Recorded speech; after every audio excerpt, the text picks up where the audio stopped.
అత్యంత మెజారిటీతో కొణిదెల పవన్ కళ్యాణ్ పిఠాపురం నియోజకవర్గ ఎమ్మెల్యేగా గెలవబోతున్నాడని తెలుగుదేశం పార్టీ రాష్ట్ర అధికార ప్రతినిధి పిఠాపురం మాజీ ఎమ్మెల్యే వర్మ జోస్యం చెప్పారు. పిఠాపురం పాదగయ క్షేత్రంలో విశాఖ జిల్లా భీమిలి నియోజకవర్గానికి చెందిన జనసేన నాయకుడు నక్కా శ్రీధర్ ఆధ్వర్యంలో జనసేన పార్టీ నాయకులు కార్యకర్తలు వీర మహిళలతో కలిసి చండీయాగం కార్యక్రమాన్ని నిర్వహించారు.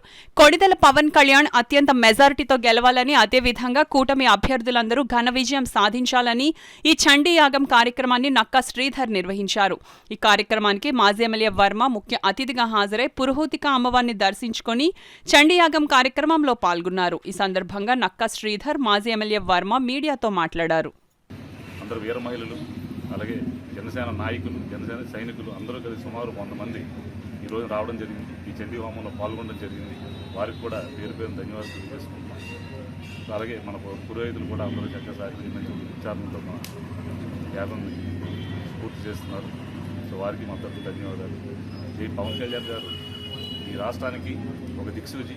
ఎందుకంటే ఈ రోజున మనం చూసాం, పవన్ కళ్యాణ్ గారు ట్విట్టర్లో ప్రధాని మోదీని కూడా మించిపోయారు. అంటే అంత అతను ప్రభావితం చేయగలిగారు, యువతను కానీ లేకపోతే నాయకులను కానీ ఎవరైనా సరే.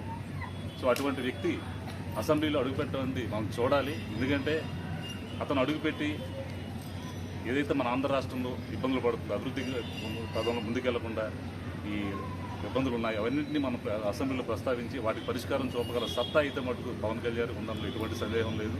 ఎందుకంటే ఆ నాయకుడిని 2019 సంవత్సరంలో అసెంబ్లీలో చూడలేకపోయిన చాలామంది ఆంధ్ర రాష్ట్రం మొత్తం అంతా బాధపడుతూనే ఉన్నారు. ఆ బాధ తీరి అత్యధిక మెజారిటీతో గెలిచి 2024 అసెంబ్లీలో అడుగు పెడతారని ఖచ్చితంగా అడుగు పెడతారు. అదేవిధంగా అమ్మవారి ఆశీస్సులు కూడా అతను ఉండాలని తలుచుకుంటూ మనం యాగం చేయడం జరుగుతుంది. మీరు కార్యకర్తగా చేస్తున్నారు, ఒక సామాన్యుడిగా చేస్తున్నారు? ఒక కార్యకర్తగా, ఒక సామాన్యుడు, ముందు ఒక సామాన్యుని, తర్వాత కార్యకర్త ఉంది.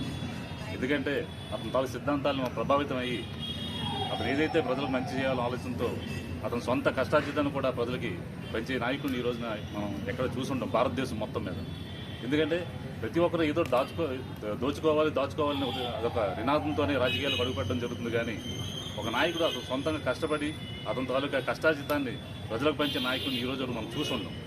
ఎందుకంటే అలాంటి నాయకుడిని మనం ముందుకు తీసుకెళ్ళి భవిష్యత్తులో సీఎంగా మనం మన ఆంధ్ర రాష్ట్రానికి చూసి ఆంధ్ర రాష్ట్రానికి కాదు భారతదేశానికి కూడా పేరు తేవాలని మనస్ఫూర్తిగా కోరుకుంటూ, భీముల నియోజకవర్గం నుంచి నక్కా శ్రీధర్ గారి ఆధ్వర్యంలో ఈ కూటమి అభ్యర్థులు అందరూ గెలవాలి, మరి జనసేన, తెలుగుదేశం పార్టీ, బీజేపీ కూటమి అభ్యర్థులు గెలవాలని చెప్పి ఈరోజు ఇక్కడ చండీ యాగం చేయడం జరిగింది. ఆ యాగంలో మేము కూడా పాల్గొన్నాం. అక్కడి నుంచి విశాఖపట్నం నుంచి అంత దూరం నుంచి మరి వీర మహిళలు, జన సైనికులు అందరూ పిఠాపురం వచ్చారు.